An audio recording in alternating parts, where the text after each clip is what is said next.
Is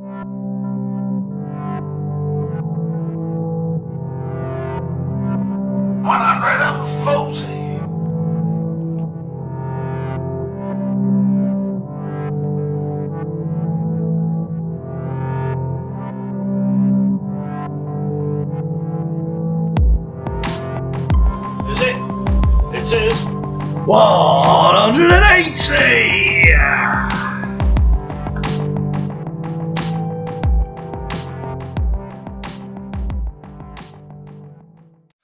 Hi lads and lasses, and welcome to Darts Coaching with Dynamite Dave.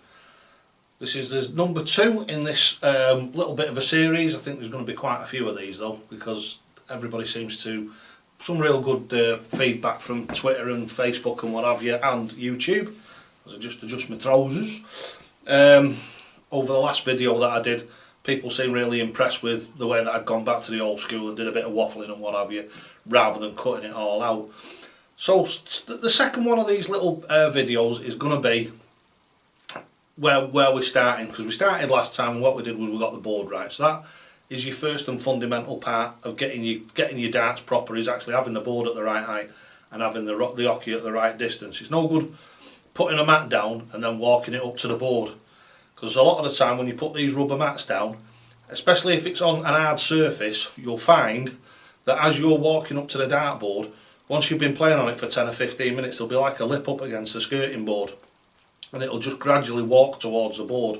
So again, as I was saying in the last video about it being imperative, absolutely vital, that the hockey stays in the same spot, those are probably not the best thing in the world to use.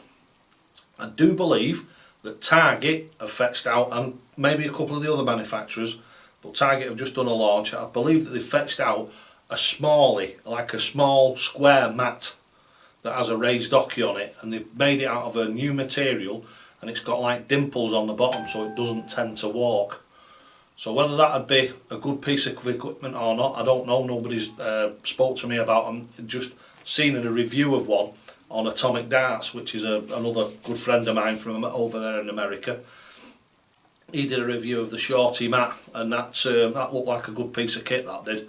So it might be worth having a try at that, but you can't beat having a proper hockey, one that you can actually stand at and bang your toe against.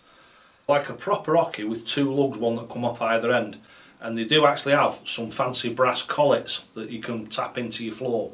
So if you've either got a wooden floor, a concrete floor, or a tiled floor, it obviously, depending on whether your missus will agree to it or not, is you can buy one of them, mark it up, drill the holes, be very very careful, don't forget always measure twice, drill once, and put that down. And then what you can do is when you're playing darts, you can use it. When you've finished, all it's a matter of doing is just bending down, picking it up out of the floor.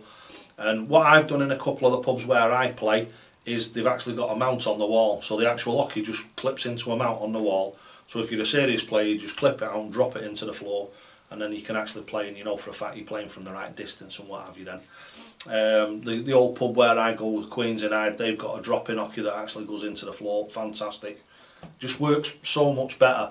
The only thing is obviously you've got to be careful of the area around you, especially in your house if you've got kids, because if they come in tearing in and out and they catch the toe on it and they go flat on the face on a concrete or a tiled or even a wooden floor, it's not pretty, and obviously they're not going to thank you for it.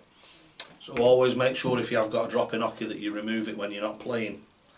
Even if you've got it in your man's shed or in a room where there's really only you goes in, if your missus goes in to tidy up and what have you and she trips over it and breaks a leg, you'll never forgive yourself.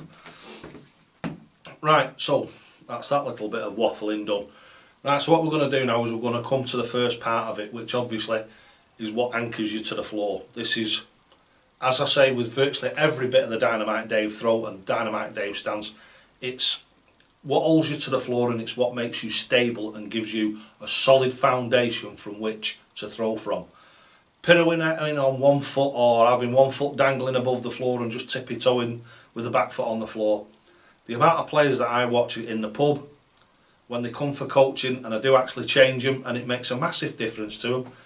I'm going to say again here in this video, I'm going to say it in every video from now on, because obviously there is some people out there that no matter what you tell them, they're going to go to and cry to somebody and say that you've damaged them, you've told them something that's not right. Everything in my videos is subjective. Have a go at it. If it doesn't work for you and you can't be bothered persevering at it, just jog on. You know what I mean? Go somewhere else, watch something else. If you find it entertaining and you don't want to do it, that's fine. If you want to watch the videos and you find them entertaining, but please, whatever you do, don't go crying to someone that I'm damaging you mentally and physically and all this, that and the other, and I've ruined your game. Don't be doing that, because I haven't. It's down to you. There's hundreds, if not thousands, of players out there now that have adopted the Dynamite Dave way. If you can't be bothered carrying on with it, and you can't be bothered sticking to it, and you can't be bothered showing any dedication, and you can't be bothered getting yourself ready and practicing in a structured way, which is the only way you're going to improve, then there's nothing I can do about that. Right, so getting that foot position right is simplicity in itself. Let's turn this camera down a little bit. Like I say, I'm not going to do much editing in this one. Let's have a look, see what you can see from there. Yep, you can just about see my front foot there. And it's as simple as this. A lot of people will stand like this and have the foot over to the back and up in the air. I've actually even seen people with the feet at the front here. And what that does to you, this is the correct position. Before we go into that, because I'll tilt the camera back up again. Before we go into that, the correct position is getting yourself at 90 degrees to the hockey with your feet flat on the floor. Turn your front toe in by about 5 or 6 degrees, so that chamfer on your front foot is along the hockey line. You can do it absolutely side on if you want, but all I do is I turn it that way, so then you've got a more natural way of just rocking that weight onto your front foot. And that's what you do. You rock the weight onto your front foot and you lock your hip out. Now that makes you solid at the bottom. So your feet are shoulder width apart, standing nice and straight, lock your hip out, so you're nice and solid. Not ridiculous amount of weights on the front. All you're doing is just transferring that weight on to plant that front foot. The other foot stays on the floor, so you've got loads and loads of grip and loads of stability in it. Now what I'll do is we'll have a talk about lift when you put your foot over here and lift it up at the back. Right, so let's put you back up again a bit. Move back again. Right, so what happens... Let's get it right. Right, so what happens is, as you put your feet like that and you fetch one up off the floor and stand it backwards, if you put your foot backwards, if I swing my foot backwards, look what happens. I'll just steady myself on the wall, but if I swing my foot backwards, and you can try this at home, stand on your, say you throw left-handed, stand on your left leg, right-handed, stand on your right leg. Just lift your back foot up off the floor and swing it backwards, and look what happens to your body. It pulls you out of line. So what's happening is you're contorting yourself. Instead of having a natural straight way of throwing, if you've got your foot round here, you've pulled yourself over towards the 1, so you've got to throw backwards towards the 5 to get your dart to go in a straight line. I've used this analogy loads and loads of times. It's exactly the same as golf. If you get your golf club and you swing, if you've got your feet level, right, and you swing properly, the ball will go in a straight line. If you move your back leg backwards, it will cause you, as you hit the ball, to strike that way, and it will cause the ball to swerve out to the side. The same the other way. If you put your foot slightly that way and swing across, it will cause your body to come across the ball and make it swing out the other way. And that's how these professionals draw and fade the ball. What they do is they adjust the foot position very slightly, and it causes an arc in the swing. And what that does is it pulls the ball round in an arc. Same thing with the dart. As you're throwing it, if you move yourself like this, you're automatically then starting to throw towards the 1. If you put your foot that way, you're automatically throwing towards the 5. So what you're having to do then is make adjustments with the top half of your body and your arm and your swing to try and pull that dart back into where you want it to go. The amount of neurons that have to fire in your brain to get you to do those adjustments in that split second as your arm is going forward to release the dart, it means that your brain hasn't got the capacity to make those changes.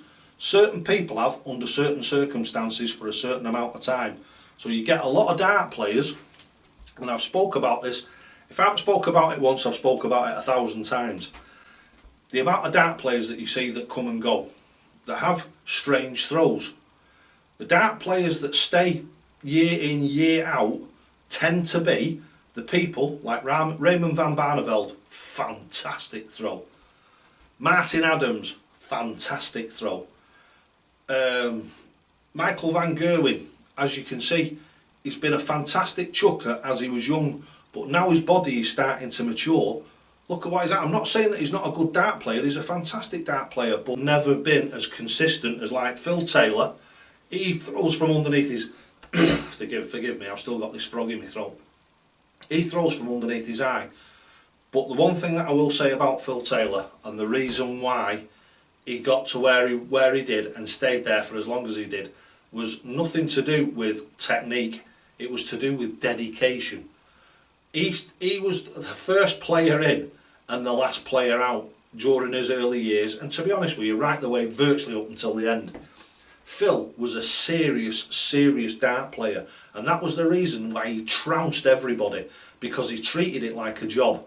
He didn't treat it like, I'm a darts professional. He treated it like a professional plumber, a professional carpenter, a professional anybody who's does stuff to absolute perfection. A bespoke carpenter, a bespoke kitchen fitter or shop fitter, somebody who does things that are bespoke. They have to be, everything that they do has to be absolute perfection, and that's exactly what Phil Taylor was like. He'd spend hours and hours and hours practicing, day in, day out, week in, week out, year in, year out, to get to the level that he got to and remain there. Because Phil Taylor, I'll tell you yourself, if you look at the Phil Taylor documentaries, he's not a natural dart player. Basically, Eric said, I want somebody who'll practice with me, don't care whether you're really good or whether you're not really good, as long as you're prepared, as long as you're dedicated and you're going to turn up every day. And that's what Phil Taylor did. And look at the monster that Eric made. The best dart player that has ever walked the face of this earth or ever will. And that is a statement from me, that I'm telling you now, nobody in the world ever will have the same sort of record as Phil Taylor. Of his era, of course. I mean, the thing is obviously the dart boards now are a percentage bigger, all the segments and what have you. So if Phil Taylor was starting out now, to be honest with you, I think he'd be exactly the same. I just think he'd be devastating and unbeatable, just like he was in the day, because all that's changed is the dart game has got to a percentage slightly easier. If you remember the old dart boards with a very narrow and them great big staples in them, and his averages were still mind-blowing for the time. Right, so that is why we need a solid stance on the floor. What connects you to the floor is your foundation. That is your foundation and your building block for how you throw your darts. So if you've got crumbly foundations, then obviously you're not going to have a solid base to throw from. You're not going to have a solid base to stand on. You're not going to be stable, and stable equals consistency, and consistency and accuracy is what this is all about. It's all about your grouping, it's all about your accuracy. Right, so now what we're going to do is we've had the feet, we've seen where the foot position is, and what we're going to do now is come up onto what I call the upper torso. So basically from the hips upwards. Right, so again, what we'll do is adjust this camera a little bit, don't need to fetch it in, but we'll just adjust it down a slight bit so you can see me from the hips. So we're into the position, which is standing this way. All we've done is from a dead neutral position, as if you were stood at a bar, is just rock forward. You rock forward a little bit and it puts the weight on and it makes your hip what they call pop. So you're popping your hip out a tiny little bit. When you pop your hip out a tiny little bit, it locks nice and solid. So you want to be standing upright, none of this bending over here, throwing from over here, just stand up nice and natural, nice and upright. All you do is you stand inside onto the board with that little bit of a turn on your leg here, so as you can look straight up like that without having to look right over your shoulder. So that gives you the little bit of pivotability in your body to get yourself into the right position. And then it's just a matter of looking over your shoulder towards the board, so you're looking with your chin just in front of your ear, above your chest but behind your shoulder. So that dart then, when you get that arm, the arm needs to be horizontal from the bottom, so the upper part of your arm needs to be absolutely horizontal. And this is only to start off with. We've got, because you get people who are 6'4", 6'5". I've got a chap who comes and trains with me who is 6'7½", and he still throws absolutely no problem. All it is we just adjust the stance for his height, that's all. And to start off with, you need to make sure that this between here and here is at 90 degrees. So it needs to be straight. As your arm opens up, it will naturally lift. Don't worry about that, because by the time you've released the dart, when you release the dart here, your arm and your elbow and your throat is still level. So we've got that 90 degrees, nice and at 90 degrees there. And then all we've got, one moving part of the arm, which is the elbow, and you've got one moving part on your hand, and that's the release. Now, again, if you've got all this flamboyance and what have you, when I throw my darts, I've got two moving parts, and it's literally just doing that with my fingers all simultaneously and at the same time, and the arm going backwards and forwards. So I've got two moving parts in my throw, which is my elbow and my release. That is it. If you're leaning over here and you're lifting your foot up off the floor, you're wobbling from here, you've got all your body in your throw. If you're coming from, let's say, underneath your eye, and you're driving the dart to the board like this, once you start throwing from underneath your eye, you're putting your shoulder into it, so you're shouldering the dart up to the board. Once you're shouldering the dart up to the board, to move your shoulder, you have to use your chest muscles. Once you've started using your chest muscles, you've got your abdomen, your back muscles, you've got everything moving. What you need to do is keep everything as still as possible.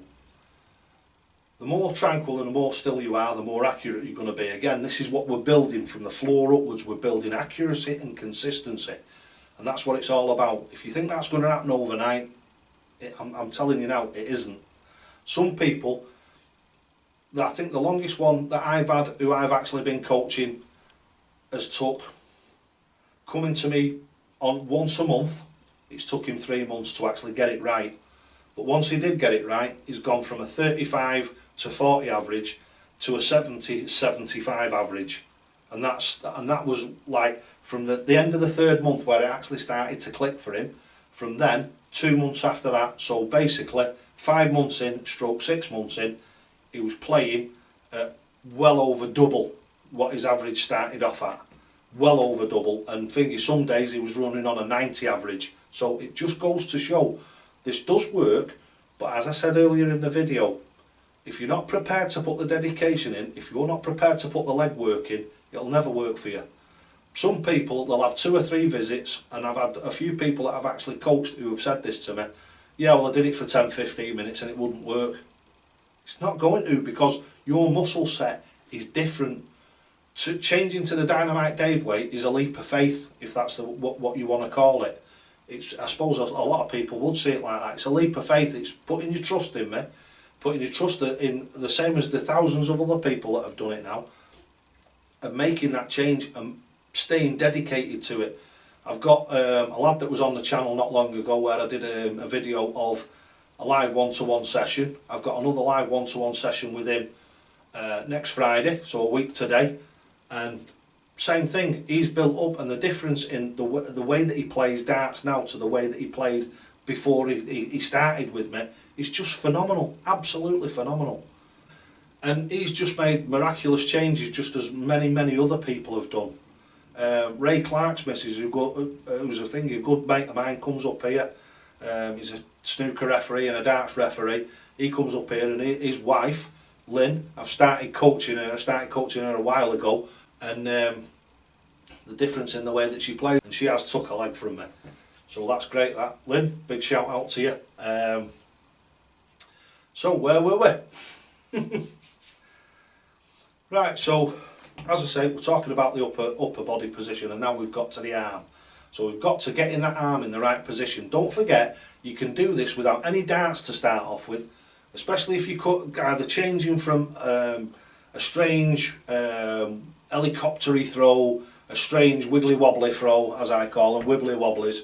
If you're changing from that throw and you're going to give the Dynamite Dave throw a go, this is what to do, is start off with no darts in hand. And what I use is either the salute, which comes here and touches just at the side of your head, or the OK, which feels like a grip, like you've got a dart in your hand, and make sure that that is about a centimetre from the side of your face. Because if you get used to throwing like that and you're a bit younger, as you get a bit older and you have to start wearing a pair of specs, it won't affect you.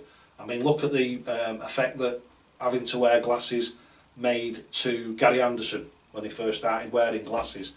He kept hitting them when he was throwing. Dave Chisnell, massive, massive proof of that.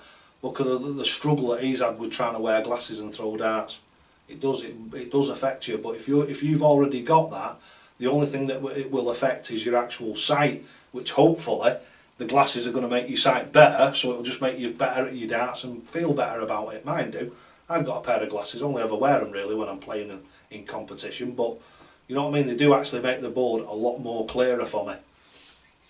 Right, so that is the foot position to the upper body, and the next time round what we're going to do is we're going to have a look at the actual mechanical throw itself.